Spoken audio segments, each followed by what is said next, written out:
진 목사의 뚜벅뚜벅 메시지. 안녕하세요. 김태훈 목사입니다. 로마서 묵상, 오늘은 35번째 시간으로 여러분과 함께 하루를 시작합니다. 자, 왜 이스라엘을 축복하고 기도해야 하는가? 왜 이스라엘을 축복하고 기도해야 되는가? 우리가 로마서 11장 13절에서 24절의 말씀 가지고 여러분과 함께 나누겠습니다. 제가 언젠가 한번 한국에 크게 부흥한 교회 목사님의 설교를 들은 적이 있었어요. 그 목사님은 자기 교회가 개척해서 짧은 시간에 급성장한 이유를 설명하면서 그분은 아무리 생각해봐도 두 가지 이유 외에는 자기 교회가 부흥되고 복을 받은 이유가 없다고 설명을 합니다. 그분이 말하는 자기 교회는 개척 초기부터 목숨 걸고 선교했다고 합니다. 선교하는 일에 목숨을 걸었다. 선교사를 파송하고 교회를 세우고 하는데 교회 재정에 많은 부분을 투자했더니만 하나님께서 이렇게 부흥을 주시더라. 교회 본질을 지키고 그대로 순종했더니 부흥을 주셨다라는 그런 말씀일 겁니다. 두 번째는 이 교회는 이스라엘을 축복하고 이스라엘 위해서 기도하는 사역을 계속해 왔다는 것입니다. 이 두 가지를 이야기하는데 첫 번째는 이해가 됩니다. 하나님의 입장에서 보면 많은 교회가 있지만 어떤 교회를 더 기뻐하시겠습니까? 하나님이 원하시는 영혼 구원, 선교하는 일에 교회가 집중할 때 하나님은 당연히 그 교회를 기뻐하시고 축복하시고 복을 주신다는 것입니다. 당연히 빨리 부흥하는 건 맞습니다. 그런데 두 번째는 좀 이해가 안 됐습니다. 아니, 어떻게 이스라엘 축복하고 기도하는 것이 그 교회가 복을 받는 이유가 될까? 여러분 잘 몰랐는데 이 로마서 11장을 묵상하면서 이제 그 이유를 깨닫게 되었습니다. 하나님은 유대 민족을 변함없이 사랑하기 때문입니다. 하나님의 장자가 바로 유대 민족이기 때문입니다. 지금은 그들이 버려짐을 당하고 실패하고 거부당했지만 그들이 복음을 거부함으로써 어찌 보면 하나님께 버림받는 민족이 되어버렸지만 하나님은 장자된 그들을 변함없이 사랑하시고 돌아오기를 기다리고 계신다는 것입니다. 하나님은 아버지의 마음이 그들에게 있기 때문입니다. 예를 들어 볼게요. 어느 가정의 장남이 아버지하고 마음에 안 맞아 집을 나갔습니다. 나쁜 짓을 하다가 감옥에 들어갔습니다. 그런데 누군가 감옥에 있는 그 아들을 돌봐주고 격려해주고 위로해준다면 여러분 부모의 입장에서 얼마나 고맙겠습니까? 내 아들, 그것도 집 나간 아들을 돌봐주는 사람이 너무 고마워서 은혜를 꼭 갚기를 원할 것입니다. 그것이 인간의 이치입니다. 어찌 보면 하나님의 심장은, 하나님 아버지의 마음은 그와 같다는 것입니다. 차남이나 산남 같은 이방민족이 복음에 순종하고 복음을 증거하지만 장자된 유대민족이 다시 돌아올 날을 고대하는 아버지의 입장에서는 그들을 축복하는 사람을 축복하기를 원하신다는 것입니다. 창세기 12장에 보면 하나님께서 아브라함을 축복하는 내용이 나옵니다. 아브라함에게 내 본토 친척집을 떠나서 내가 지시한 땅으로 가라. 주님이 말씀하신 말씀이 있죠.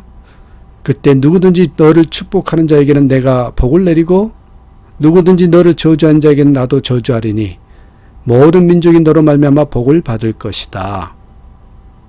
이 말씀은 분명히 아브라함에게 주신 축복입니다. 아브라함을 저주하는 자에게는 나도 저주하겠다. 아브라함을 선대해주면 나도 선대하겠다. 그 이야기입니다. 이 말은 또 바꿔 말하면 아브라함이 육신적인 후손인 유대인을 가리키는 것입니다. 그래서 유대민족을 축복하는 자는 내가 축복해주고 유대민족을 저주하는 자는 내가 저주할 것이다. 물론 여러분 이게 유대인에게만 또 해당되는 것이 아닙니다. 우리들에게도 해당됩니다. 우리는 영적인 이스라엘 백성이니까요. 우리는 영적인 아브라함의 후손이라는 겁니다. 여러분 육신적으로는 상관이 없습니다. 그러나 유대민족은 육신적인 아브라함의 후손이요 육신적인 이스라엘이라는 거 할 수 있습니다. 바로 하나님은 이 말씀을 통해서 누구든지 유대민족을 축복하는 사람에게 복을 주신다고 말씀하셨고 그 일을 이루고 계신다는 것입니다. 오늘 전반부에서는 여러분 왜 이스라엘을 축복해야 하는가 그런 말씀으로 나옵니다. 유대인은 우리의 믿음의 뿌리가 되기 때문이란 거죠. 그래서 유대인은 참 감람나무라고 했습니다. 이방인은 돌 감람나무라고 했어요. 유대인들이 복음을 거부함으로써 그 줄기에서 가지가 잘려나갔는데, 잘려나간 곳에 이방인 가지가 접붙임되어서 이제 유대민족에게 임하는 모든 축복을 이방민족이 받게 되었다라는 것이죠. 바로 오늘 본문에서 두 가지 비유를 들어서 이스라엘의 구원의 메시지를 증언합니다. 첫 번째는 뭐예요? 처음 익은 곡식가루의 비유. 처음 익은 곡식가루의 비유입니다. 16절을 주목합니다. 16절. 제사는 처음 익은 곡식가루가 거룩한 즉 떡덩이도 그러하고 뿌리가 거룩한 즉 가지도 그러하니라. 이 비유는 민수기 15장 17절에서 21절의 거제의 규례에서 온 것입니다. 거제. 유대인들은 떡을 만들 때에 떡가루 중에서 처음 한 뭉치를 취하여 하나님께 거제로 드립니다. 그렇게 하면 남은 떡가루 전체가 거룩해진다. 이런 의미가 담겨 있습니다. 한마디로 대표성의 원리죠. 대표성의 원리로 이스라엘은 하나님께 첫 번째 드려진 거룩한 떡덩이라는 비유를 말씀한 거예요. 두 번째는 여러분 감람나무 비유입니다. 11절 봅니다. 또 한 가지 얼마가 꺾이었는데 돌감람나무인 내가 그들 중에 접붙임이 되어 참감람나무 뿌리의 진액을 함께 받은 자가 되었은즉. 무슨 말일까요? 우리가 너무나 익숙한 것처럼 참감람나무는 이스라엘입니다. 반대로 돌감람나무는 이방인입니다. 그런데 참감람나무의 뿌리인 예수 그리스도에게 진액을 부여받은 나무는 아이러니하게도 참감람나무가 아닌 돌감람나무였다는 것입니다. 따지고 보면 우리의 믿음의 뿌리는 바로 유대민족 이스라엘이라고 말할 수 있습니다. 우리가 복음을 전해받은 것도 유대인으로부터 전해받은 것입니다. 따지고 보면 우리에게 복음을 전한 사람이 누구입니까? 베드로와 바울 같은 제자들입니다. 유대인들이죠. 유대인들이 전한 복음을 우리가 받아들이게 되고 복을 누리게 된 것입니다. 또 한 가지, 유대인의 넘어짐으로 우리에게 복음이 흘러들어오게 된 것입니다. 유대인 입장에서는 넘어졌다는 것이 실패요 고통의 괴로움이지만 이방인 우리 입장에서는 보시면 여러분 다행스러운 일이죠. 얼마나 감사한 일인지 모른다는 겁니다. 그러면 복음이 넘어오기 위해서 유대인들이 고난을 받았다면 이제 우리는 유대인들이 복음을 회복할 수 있도록 기도할 사명이 있다는 것입니다.